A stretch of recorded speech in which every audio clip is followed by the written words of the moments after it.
Hunter children to do. This year the Queen quite coming to Hunter live from this year Gullah Geechee TV Nation News one more again. We there today from the Penn Center Historic District. It won the National Landmark Historic District from the U.S. National Register Historic Place. Well, this year day what we to come here for is the opening of we new Leroy E. Browne Service Center, Gronga Brook Farm today.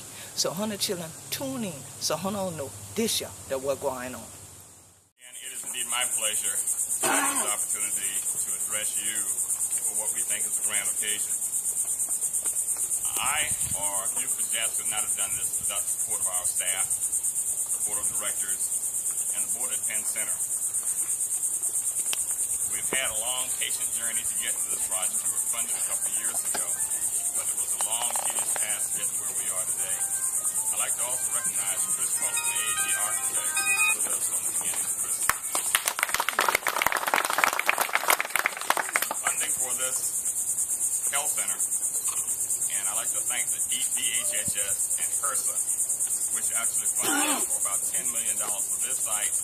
Also, the new health center at Chelsea, which will start over the next 60 days. We received a $750,000 grant to renovate our Sheldon site, which will rededicate next week in the name of Dr. Elijah Washington. This 10,000 square foot facility is going to cost about $2.5 million. We are quite hopeful that it will continue to provide the service to residents of Helena Island and the surrounding islands. We will have increased efficiency in service. There's some additional exam rooms, additional space for the dental operatories. We only have 2 in Helena, now we've increased that to 4. And you'll also see a new efficiency in operation. Chris and the architectural firms and also the contractors tell us we can do this in 10 months. I wonder what you guys do.